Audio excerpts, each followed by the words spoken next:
کو गिरफ्तार कर लिया गया है और उन पे इल्ज़ाम ये है कि वो एक स्पीकर फ़ोन पे एक वो जो माइक होता है मेगा फ़ोन उस पर वो आवाम को उकसा रही हैं। तो अब हम एफआईआर में हम बार बार यही डिस्कस करते रहे कि पहली बात 3 लोग बैक वक्त साइमल्टेनियसली अगर वो माइक को इस्तेमाल कर रहे हैं तो वो कह क्या रहे हैं और वो बोल क्या रहे हैं और कैसे उन्होंने कौम को उकसाया है, उस पर सरकार का केस मुकम्मल जो है वो खामोश है।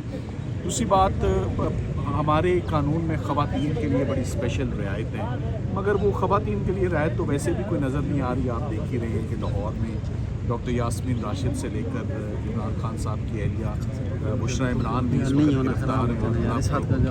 गिरफ्तार है। लग ये रहा है कि ये महीना जो है दूसरे से क्या हो रहा है चल रहा है इस वक्त अक्टूबर का बड़ा क्रूशल महीना है फॉर वैरायटी ऑफ रीजंस।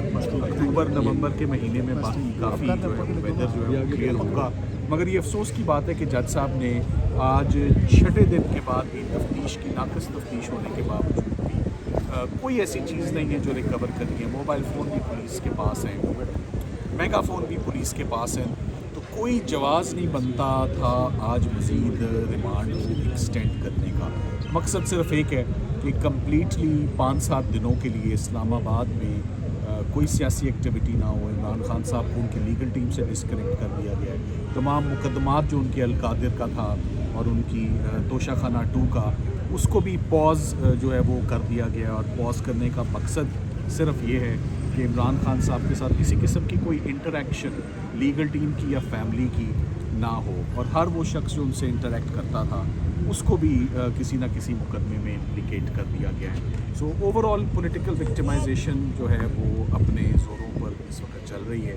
उम्मीद करते हैं कि जल्द कोई बेहतर इन इश्यूज़ का सलूशन जो है वो सामने आए। मैं बार बार कह चुका हूँ, मुकदमे जितने भी थे इमरान खान साहब के मुतल्लिक और उनकी वाइफ से मुतल्लिक, वो सब के सब एक एक करके तमाम केसेस जो हैं वो डिमोलिश हो चुके हैं, ज़मीन बोस हो चुके हैं। चाहे वो जज ज़ेबा केस था, चाहे वो फॉरेन फंडिंग प्रोहिबिटेड फंडिंग थी, चाहे वो साइफ़र था, चाहे वो इद्दत निकाह था, चाहे वो 9 मई था, चाहे वो तोशा खाना केस था। हर केस में इमरान खान साहब या बरी हो चुके हैं या उनकी ज़मानत हो चुकी है। अच्छा, सलमान सफदर साहब ये बताइएगा, आज जज साहब अबुल असनाद साहब ने रिमार्क्स में आप लोगों को समझाने की कोशिश की कि पुरअमन रहें, यहाँ पे कोई शंघाई ताउन की तंजीम आई हुई है तो पुरअमन रहें, ये धरती है, इस तरह का आज रिमार्क्स दिया, तो आप समझते हैं कि आपको इंसाफ की है उम्मीद? ऐसे रिमार्क्स जज साहब को नहीं देने चाहिए, क्योंकि ऐसे रिमार्क्स हम नहीं देते।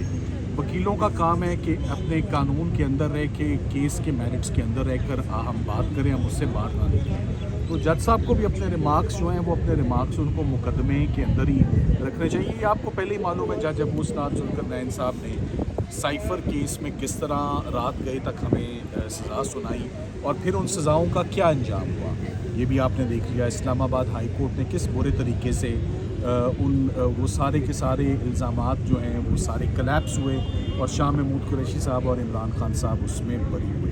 तो ये दोबारा अब एक फ़्रेश अटैम्प्ट है। मकसद यही है कि फ़िलहाल इस पूरी फैमिली के लिए अभी तक कोई रिलीफ नहीं है, ना इमरान खान साहब के लिए ना उनकी मिसेस के लिए। दोबारा मैं समझता हूँ कि ये कैसा बंदोबस्त है कि 5 से 6 दिन तक तो एटलीस्ट इस्लामाबाद हाई कोर्ट भी आने वाले दिनों में मंडे ट्यूसडे वेडनेसडे ऑलरेडी वो शंघाई कॉन्फ्रेंस के ऊपर जो है वो इस्लामाबाद ऑलरेडी छुट्टी का भी ऐलान हो चुका है। तो ना सिर्फ छुट्टी बल्कि मेरा ख्याल है इंसाफ ही जो है वो has gone on holiday and on vacation.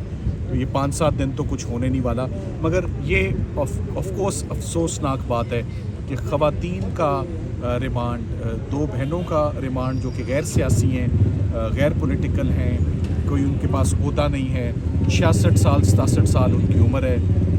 उज़्मा ख़ान तो बहुत ही डिसेंट, बहुत ही सोबर, कभी उन्होंने हमसे कोई बात ही नहीं की, कभी वो हमेशा खामोशी से पर्देदार वो खातून हैं, तो उनको भी उसी तरह जो है वो मुलव्वस किया हुआ है और सरकार के पास कोई जस्टिफिकेशन नहीं है इस केस को चलाने की और उनको मज़ीद अंदर रखने की। बहुत शुक्रिया करते हैं कि जल्द इंशाल्लाह बेहतर। थैंक यू सर, बहुत बहुत शुक्रिया।